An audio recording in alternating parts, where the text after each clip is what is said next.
programa de hoje repleto de destaques. Confira o que vem por aí. Em Manaus, levantamento aponta aumento no número de casos de AIDS na cidade. Em Oiapoque, no Amapá, saúde da mulher. Equipes levam atendimento à comunidade distante na região da fronteira. Em Manaus, empresário Ilco Mineve lança seu primeiro livro intitulado Onde Estão as Flores? A história é narrada durante a Segunda Guerra Mundial. Campanhas Homem de Verdade Não Bate em Mulher e Laço Branco são lançadas no Amazonas. Os interessados podem aderir às campanhas por meio das redes sociais. Em Guajará-Mirim, Rondônia, interrupções de energia constantes causam transtornos a moradores do interior. Levantamento realizado pelo IBGE aponta aumento na expectativa de vida do brasileiro. E mais, você confere a segunda reportagem da série sobre a BR-319. Nossa equipe chegou ao trecho mais complicado da rodovia. Sua revista eletrônica já está no ar.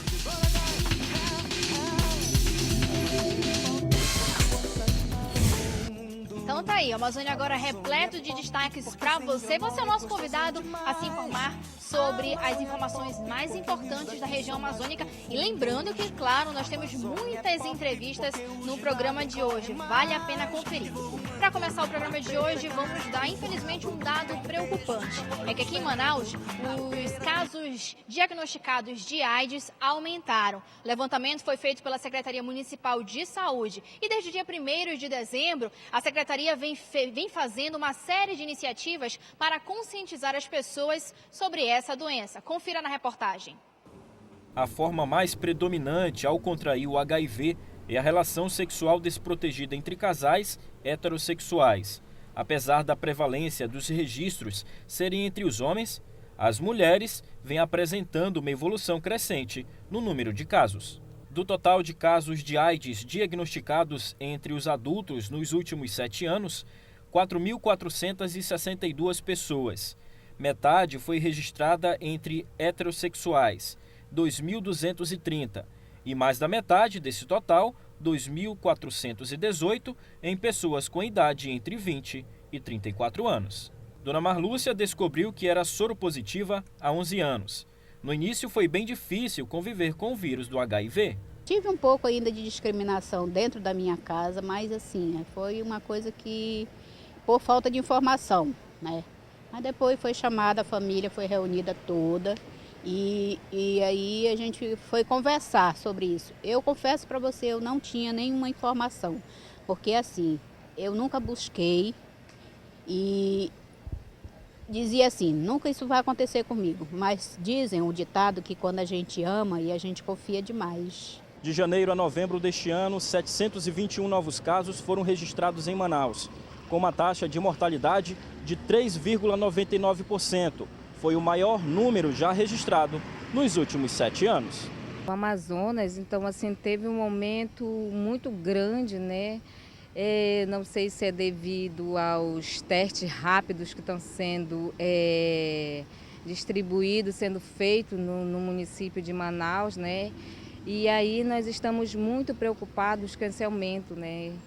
Inclusive no estado do Amazonas, nós estamos com o primeiro lugar de taxa de mortalidade do Brasil.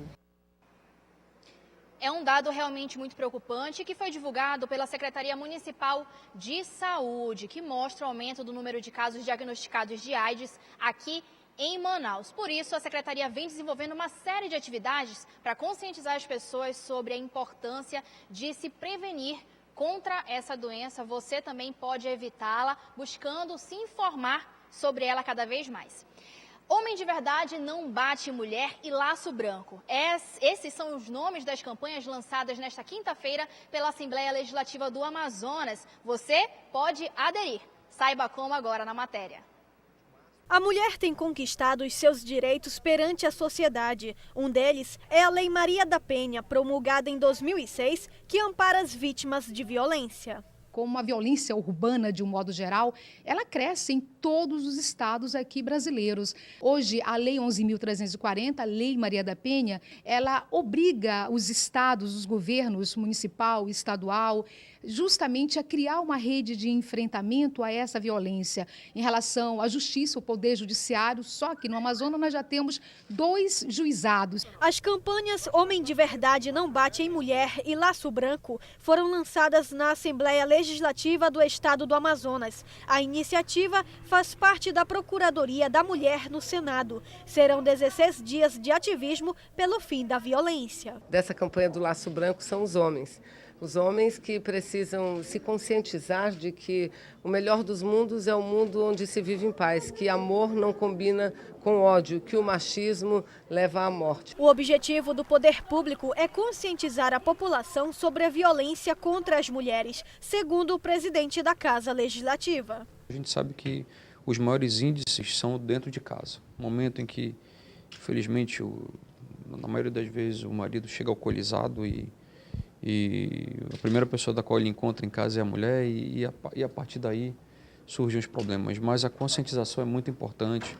Estatísticas do Mapa da Violência de 2012 revelam que a cada 15 segundos uma mulher é vítima de agressão no Brasil e a cada ano 56 mil sofrem estupro. A pesquisa também aponta que as mulheres têm denunciado mais. Por isso, as campanhas também visam chamar a atenção de outras vítimas a enfrentar os problemas. Conversamos com uma vítima que não quis se identificar. A dona de casa sofreu apanhando do marido durante 5 anos. 20 anos depois, ela lembra do passado com tristeza.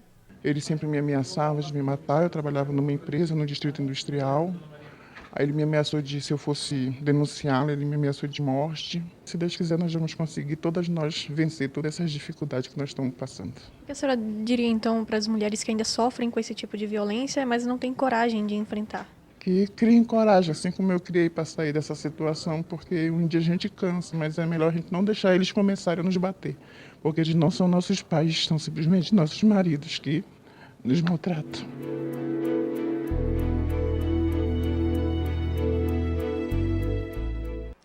Essas 2 campanhas estão sendo realizadas nacionalmente e você pode aderi-las nas redes sociais. Basta tirar uma foto com um laço branco ou com um cartaz com o nome da campanha e postá-las na internet. Vale a pena fazer parte desse grande movimento. Agora você vai acompanhar a segunda reportagem da série sobre a BR-319. A nossa equipe chegou ao ponto mais crítico da rodovia. Você vai entender por que a reforma dessa BR ainda não saiu do papel. Confira.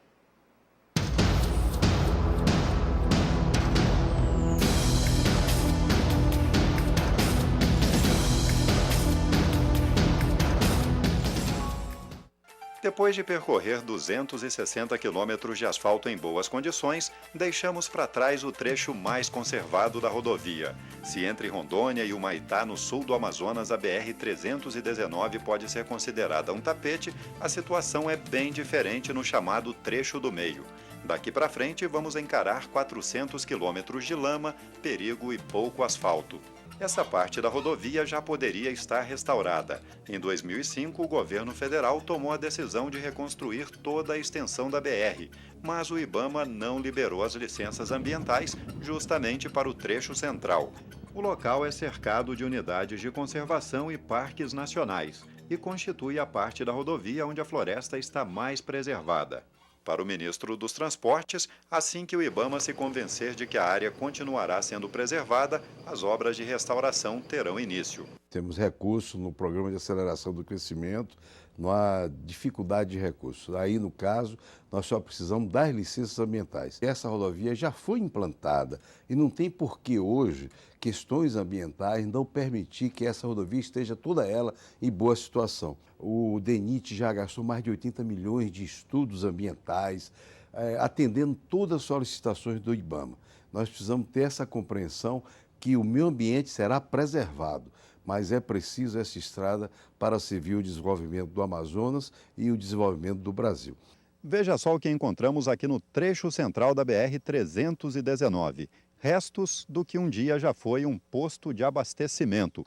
Quando a rodovia foi inaugurada na década de 70, justificava-se um posto desse bem no meio da BR. Afinal de contas, naquela época, ela era transitável de Manaus a Porto Velho, uma extensão de mais de 860 quilômetros. Atualmente, esse pedaço da estrada serve de caminho apenas para o cabo de fibra ótica, que leva a internet banda larga para a capital e interior do Amazonas. Funcionários da Embratel se esforçam para manter as pontes de pé e as mínimas condições de tráfego. Essa fibra ela serve para atender todo o parque industrial, aliás, o Amazonas todo, né? Além disso, o tráfego de Roraima. Então, para mantermos essa fibra, porque se ela romper, né, para todos esses serviços, a gente tem que, em contrapartida, estar trabalhando aqui na estrada, fazendo umas obrinhas de tapa-buraco, essas pontes de contingência, né? Caso contrário, não conseguiríamos manter a integridade desse sistema. A rodovia também é considerada essencial para as atividades do Exército. Para nós, primeiro que é uma ligação entre duas capitais, né? Isso é fundamental para a integração do Brasil, né? E para nós do Exército, que estamos sempre circulando, seria uma excelente oportunidade de nós termos uma rodovia em melhores condições para nós exercermos a nossa função, que não é só junto à fronteira, mas e sim em todo o território nacional. Então, essa facilidade da 319, estando asfaltada, iria muito favorecer que nós chegássemos em melhores condições, porque nós chegamos. Nós circulamos, nós estamos presentes, mas haveria uma intensidade bem maior do que nós temos hoje. Nossa viagem está quase chegando ao fim, mas os poucos quilômetros que restam da parte mais abandonada da 319 ainda significam muito tempo, desafios e paciência.